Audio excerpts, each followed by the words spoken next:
আসসালামু আলাইকুম, আমি নাইম দক্ষিণ কোরিয়া থেকে। সবাইকে স্বাগত জানাচ্ছি আমার ইউটিউব চ্যানেল নাইমিলিতে। যদি চ্যানেলটা ভালো লাগে তাহলে সাবস্ক্রাইব করে পাশে থাকা বেল আইকনটা ক্লিক করে রাখুন। আর যদি ভালো না লাগে দেখতে থাকুন, দেখতে দেখতে ভালো লাগা ভালোবাসা হয়ে যাবে ইনশাআল্লাহ। বাংলায় একটা প্রবাদ আছে যে পাপ কখনো বাপকে ছাড়ে না। এই প্রবাদটা শুধু মুসলমান বা হিন্দুদের জন্য প্রযোজ্য না, সমাজে বসবাসকারী প্রতিটা মানুষের জন্য বা জীবজন্তুর বেলায়ও প্রযোজ্য। অন্যায়ভাবে কাউকে নির্যাতন করা, তারপর হচ্ছে ক্ষমতার বড়াই করা, এই বিষয়গুলা কোনো এক সময় আপনার জন্য রিটার্ন হয়ে আসবে। ইভেন সেটা আপনি যতটুকু অন্যায় করেছেন তার থেকে সেটা বেশি হয়ে আসারও সম্ভাবনা আছে। তো এই কথাটা কেন বলা হলো, যে আপনারা জানেন যে গতকালকে থেকে সোশ্যাল মিডিয়া ফেসবুক এবং ইউটিউবে বা আরও যে সামাজিক যোগাযোগ মাধ্যমগুলো আছে সেইখানে একটা খবর খুব বেশি আপনার আসছিল, একটা ভিডিও, যে ভিডিওটা আমিও আপলোড করেছি, যে আপনার ভোলা লালমোহন উপজেলায় ডাউরি বাজারে দিনে দুপুরে প্রকাশ্যে একজন মানুষকে উলঙ্গ করে হাত পা বেঁধে সুতলি দিয়ে পিটাচ্ছিল। এই ভিডিওটা অনেকেই দেখেছেন। সবাই আমরা আতঙ্কে ছিলাম যে বর্তমান সময়ে আইন শৃঙ্খলা বাহিনী যতটুকু অ্যাক্টিভ আছে মোটামুটি, তারপরে এই মোবাইলের প্রযুক্তির যুগে এতটুকু সাহস যেই মানুষ করে সে নিশ্চয়ই সাধারণ কোনো মানুষ হতে পারে না। আর এতগুলো মানুষ যাকে বাধা দেওয়ার মতন সাহস রাখে না। So he must B A top terror. ঠিক আছে, সে বড় কোনো সন্ত্রাসী অথবা কোনো প্রভাবশালী কেউ না তো কেউ। তো যাক, অবশেষে এই খবরটার টোটাল ফাইনালি যেই সূত্র তথ্য পাওয়া গেল, ঘটনাটা আসলে এখনকার নয়। ঘটনাটা হচ্ছে আপনার 2018 সালের শেষের দিকের একটা ঘটনা। যেই ঘটনাটা আপনার তৎকালীন সময়ে ঘটেছিল, কিন্তু এতদিন পরে প্রায় 1 বছর পরে এসে ভিডিওটা সামাজিক যোগাযোগ মাধ্যমে প্রকাশ হয়েছে। তার মানে এই ভিডিওটা 1 বছর আগে কোনো ব্যক্তি রেকর্ড করে রেখেছিলেন, যিনি হঠাৎ করে এই ভিডিওটা ছেড়েছেন। এখন প্রশ্ন হচ্ছে যে তিনি এখন কেন আসলে এই ভিডিওটা ছাড়লেন। আর এটা প্রশ্ন না যে এতদিন ভিডিওটা কেন আসেনি আপনার পুলিশের কাছে বা যোগাযোগ মাধ্যমে। তো প্রশ্ন আপনার এইটার উত্তর হচ্ছে যে এই যে সন্ত্রাসী ব্যক্তিত্ব, তার নাম হচ্ছে হাসান। এই হাসান হচ্ছেন আপনার ওই স্থানীয় লালমোহন উপজেলার যেই এলাকা আছে, কি বলে যে আবু মিস্ত্রির ছেলে, উনি ড্রাইভারের ছেলে মিস্ত্রি বাড়ির। ওই এলাকাতে সে খুব বিশাল ত্রাস, বড় মাপের ইয়াবা ব্যবসায়ী, যার কারণে মানুষ তার সম্পর্কে ভয়ে সন্ত্রস্ত থাকতো। এর কারণ হচ্ছে এই হাসান যে স্থানীয় যারা জনপ্রতিনিধি আছেন তাদের খুব কাছের লোক। তাদের নানান কাজকর্মে সে সহযোগিতা করে। সো তাকে আইনের শেল্টার বা নানান ধরনের শেল্টারে তারা আপনার সুরক্ষা দিচ্ছিল। তো এই হাসান আপনার অ্যারেস্ট হয়েছে। এখন হাসান এই ভিডিওটা যেটা, সেটার জন্য আসলে অ্যারেস্ট হয়নি। আমরা ভেবেছি যে হাসানকে এই ভিডিওটা প্রকাশের জন্য অ্যারেস্ট করা হয়েছে।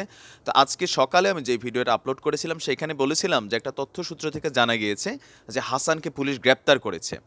তো পুলিশ আসলে এই ভিডিওটার যে নির্যাতনের বিষয় ছিল এটার জন্য আপনার গ্রেপ্তার করেনি, কারণ এটা সম্পর্কে কোনো মামলাই হয়নি। এই যে মোটর শ্রমিক জসিম, যাকে প্রকাশ্যে এভাবে পিটানো হয়েছিল, খুবই সাধারণ মানুষ, যারা আসলে আইনের কাছে খুবই অসহায় মানুষ।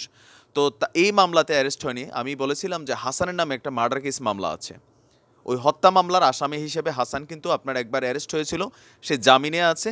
এছাড়াও তার নামে স্থানীয়ভাবে দুর্নীতি, লুটপাট, সন্ত্রাসী কর্মকাণ্ড, চাঁদাবাজি সহ নানান ধরনের অপরাধ তার নামে আপনার মামলা করা আছে।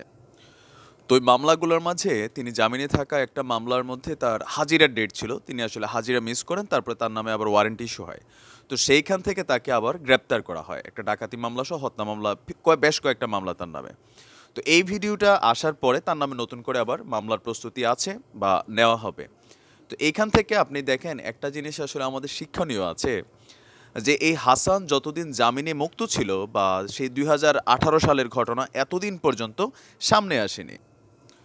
তো কেন ঘটনাটা সামনে আসেনি? এক নাম্বার কারণ হচ্ছে ভয়। যে এই হাসান যখন জামিনে মুক্ত ছিল, যে সে যে কোনো ধরনের একটা বড় ঘটনা ঘটানোর সম্ভাবনা ছিল। বাট যখনই হাসান অ্যারেস্ট হলো তখন আপনার এই ভিডিওটা সামনে চলে আসলো। কারণ হচ্ছে যে হাসানের ভয়ে মানুষ অতিষ্ঠ ছিল, যার কাছে এই ভিডিওটা ছিল তিনি ভয় পাচ্ছিলেন যে ভিডিওটা যদি প্রকাশ হয়, যেহেতু প্রযুক্তির মাধ্যমে অনেক সময় বের করে ফেলা যায়, অনেক সময় না, এটা খুবই স্বাভাবিক। আমরা অনেকে যারা বিভিন্ন ফেসবুকে গালি দেই বা নানান, আপনার যখন ক্রাইম করি আপনার খেয়াল রাখা উচিত প্রতিটা আইডির যে আইপি অ্যাড্রেস বা তথ্যসূত্র, সেগুলো ইচ্ছা করলেই সরকার বা পুলিশ আপনার বের করতে পারে যদি আপনি ওই রকমের কোনো ক্রাইম করেন। তো সেই কারণে ভয় বিষয়টা সামনে আসেনি। বাট যখন জেলে গেছে চলে আসছে। তো বাংলা একটা কথা আছে যে আপনার এই যে কি কয়, আমাদের বাংলাদেশে এটা আপনি খুব বেশি প্রচলিত, আমি আমার এলাকা থেকে শুরু করে অনেক এলাকায় দেখেছি, যখন কোনো জনপ্রতিনিধি বা স্থানীয় কোনো সন্ত্রাসী সে যখন আপনার সমাজে চলাফেরা করে বসবাস করে, তারা দেখলে সবাই সালাম দেখো, আসসালামু আলাইকুম ভাই, ভালো আছেন? ভাই বাইরে চেয়ারটা আগাই দে, আপনার বাইরে একটু পানিটা ডাইলা দে। মানে এইটা করে কেন করে? ভয়ে। আর যখন ভাই চোখের সামনে থেকে যায়, শালার পোলা, হ্যাঁ, আরও বাজে বাজে শব্দ ইউজ করে, গালি দেয়, পিছনে তারা নিয়ে যথেষ্ট সমালোচনা, কিন্তু সামনে আসলে আসসালামু আলাইকুম ভাই, ভাই ভাই বসেন ভাই, হ্যাঁ, সালামটাও পুরা দেয় না। তো এটাতে ভাই হয় কি, ভাইয়ের মধ্যে একটা এনকারেজমেন্ট আসে, আরে আমি তো বিশাল কিছু, আমার ভয়ে মানুষ থরথর করে কাঁপে। তো এই ভাই যখন কোনো সময় মাইন্ডকার চিপায় পড়ে বা পুলিশে অ্যারেস্ট হয়, অথবা আপনার দেখা গেছে যখন মার্ডার হয় বা তাদেরকে যখন কেউ পিটায়, সাধারণ জনগণ মনে মনে মিষ্টি বিতরণ করে, প্রকাশ্যে করলে আবার ঝামেলা আছে ভাই, জেলের থেকে বাড়িলে তো আবার ঝামেলা। কারণ ভাইরে তো যখন জেল থেকে বের করে আমাদের নেতারা তো বড় বড় ফুলের মালা এরকম মোটা মোটা দিয়ে নিয়ে যায়, এটা আমাদের দেশের ট্রেন্ড। যার কারণে সাধারণ মানুষ ভয় পায় যে আমার যিনি জনপ্রতিনিধি, তিনি যখন একজন সন্ত্রাসী, একটা মার্ডার কেসের মামলার আসামি অথবা বড় কোনো ক্রাইম করে সে জেল থেকে বের হয়, গাড়ি টাড়ি ফুলের বহর, হ্যাঁ, অমুক ভাইয়ের মুক্তি চাই, জেলের তালা ভেঙেছি, তমুক ভাইকে এনেছি, এই ধরনের স্লোগান দিয়ে সাধারণ মানুষের মধ্যে একটা ভয় ক্রিয়েট করে দেয়। এই ভয়ের কারণে আমরা আসলে কথা বলতে সাহস পাই না। তবে এই হাসান সহ বেশ কয়েকটা ঘটনায় একটা জিনিস পরিলক্ষিত হচ্ছে যে আজ হোক কাল হোক আপনার পাপ আপনাকে কিন্তু ছাড়বে না। আর আমি অনেকেই দেখেছি যে যখন আপনার এরকম বড় বড় নেতারা মারা যায়, তাদের ব্যাপারে মানুষ ওয়াক্থু এরকম ধরনের শব্দ উচ্চারণ করে বা মন থেকে দোয়া করে, কাল্লায় নিছে, আরে বাবারে বাবা, তার জ্বালায়, হ্যাঁ, এলাকায় মানুষ টিকতে পারতো না। তো যারা মুসলমান আছেন, আমাদের ধর্মগ্রন্থে এই ধরনের বিষয়গুলো সম্পর্কে অনেক সুন্দর সুন্দর হাদিস আছে। একটা হাদিস এমনও আছে যে আপনি অহংকার বা গর্বভরে মাটির উপরও পা ফেলতে সাবধানে ফেলবেন, যেন মাটি ব্যথা না পায়। আমি মানে একটু হয়তো ভুল হতে পারে 19-20, বাট বিষয়টা এরকম যে আপনি ক্ষমতার দাপটে অহংকারে বড়াইয়ে সাধারণ মানুষকে মানুষ মনে না করা, নির্যাতন না করা। যে তুমি যখন মাটির উপর দিয়ে হাঁটবা, এমনভাবে হাঁটো যাতে মাটি ব্যথা না পায়। এটার মিনিংসটা হচ্ছে যে আপনার যখন ক্ষমতা থাকবে, পাওয়ার থাকবে, আপনি সেটার অপব্যবহার না করা। কিন্তু এটা আমাদের দেশে হচ্ছে। আর এটার একটা অন্যতম প্রধান কারণ দলমত নির্বিশেষে, ভাই এখন আওয়ামী লীগ ক্ষমতায় আছে, অনেকে বলবেন যে হ্যাঁ বের হয়ে যাবে, স্বাভাবিক। এটা বের হওয়ার সম্ভাবনা 95%। 5% চান্স আছে যে এই হাসান দীর্ঘদিন এটার অরিজিনাল বিচার হবে বা তার কৃতকর্মগুলো সে প্রকৃত শাস্তি পাবে। এটা শুধু আওয়ামী লীগ সরকারের বেলায় না, আপনি যদি দেখেন বাংলাদেশের অতীত ইতিহাসে প্রত্যেকটা রাজনৈতিক দল তাদের নিজস্ব এই গুন্ডা বাহিনী বা পেটোয়া বাহিনী বা এই ভাড়াটে বাহিনী, যেটা তাদের জন্য রিজার্ভ থাকে, তারাই কিন্তু ভোট কেন্দ্র দখল করবে, অন্যকে পিটাবে, মিটিং মিছিলে মারবে, আপনি আমি যাব? তাদের প্রয়োজন আছে রাজনীতি করতে গেলে। এখন আপনার কাছে মনে হবে যে তারা সন্ত্রাসী। এখন যারা রাজনীতি করে, কালকে যখন বিএনপি একটা মিছিল করবে, আওয়ামী লীগ একটা মিছিল করবে, তাদেরকে দৌড়াইতে হবে, সরকার বিরোধী আন্দোলন হবে, যেই সরকারের আমলে হোক, তাদেরকে যে পিটাবে কে?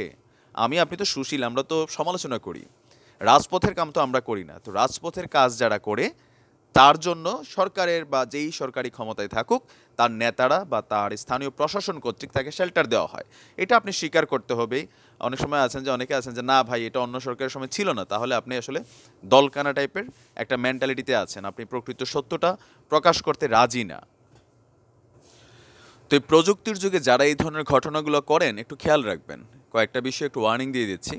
ফেসবুকেও মেসেঞ্জারে কারোর সাথে কথা বলা, কোনো অন্যায় কোনো কাজের প্ল্যানিং করা, আপনার দেখছেন আবরার হত্যার ক্ষেত্রে কিন্তু মেসেঞ্জার চ্যাটিং চলে আসছে, এই চ্যাটিংগুলো আপনি ডিলিট করে দিলে সেগুলো কিন্তু ফেসবুকের কাছে তথ্য থেকে যায়। পুলিশ চাইলে ফেসবুক থেকে সেই তথ্যগুলো বের করে আনতে পারে, পারে না? পারে। তো কাউকে জন্য আপনি যখন নেগেটিভ কোনো প্ল্যানিং করবেন, সেটা আপনি ধরা খাওয়ার সম্ভাবনা আছে। আর এই মোবাইলের যুগে আপনার খেয়াল রাখতে হবে, আপনি ভাবতেছেন কেউ দেখতেছে না, কিন্তু হয়তো দূর থেকে কেউ দেখতেছে, মোবাইলে ভিডিও ধারণ করছে, আপনার হয়তো আইডিয়াও নাই। ক্রাইম করতে খুবই সাবধান। আর এই হাসানের জন্য বর্তমানে সরকারের উচিত বা পুলিশ প্রশাসনের উচিত, যেহেতু এই বিষয়টা সামনে আসছে, আর বিষয়টা খুবই তো হৃদয় বিদারক বা মর্মান্তিক ছিল, যত অপরাধী করুক মোটর শ্রমিক জসিম, তার সাথে তার যেই সমস্যায় থাকুক, বিষয়টা সে স্থানীয়ভাবে সালিশিভাবে শেষ করতে পারত, অথবা থানা পুলিশের কাছে আপনি দিতে পারতো যদি জসিম অপরাধী হইতো। আর জসিমের মতন হাজার নিগৃহীত নিপীড়িত মানুষ সমাজে এই মুহূর্তে আছে, আমরা ভয় পাই, আমরা সাহস পাই না যে আমরা আসলে যে প্রতিবাদ করব। আর আমার ভিডিওতে আজকে সকালে অনেকে একটা কথা বলেছেন, এই কথাটা যৌক্তিক, যে কোনো ঘটনা যখন হয়, এখানে যারা বাধা দেয়, যে সাহস করে যারা বাধা দিতে যায়, তাদের পরিণতিও খারাপ হয়। এটা কিন্তু বাস্তব, আমরা বাংলা ছবি তো এটা দেখছি। কেউ যখন আসে, এই মিশা তুই কী করস, তো পাটকেরা ঘাই দিয়া দেয়, এই ঘাই দিয়া বাকিদের মুখ বন্ধ করে দেয়। তো বাট তারপরেও তো কোথাও না কোথাও প্রতিবাদটা করা দরকার, নয়তো এটা তো ক্রমবর্ধমান একটা জায়গা, এটা ডে বাই ডে বাড়তে থাকবে। তারপর আল্লাহ আমাদের সমাজে শান্তি শৃঙ্খলা রাখুক। আর আমরাও সচেতন থাকি, আর সবাই মোবাইল হাতে হাতে রাখেন, এটা একটা ভালো জিনিস। যে কোনো ক্রাইম যখন চোখের সামনে হবে সেটাকে আপলোড করে ফেলেন। আজ এ পর্যন্তই, আসসালামু আলাইকুম।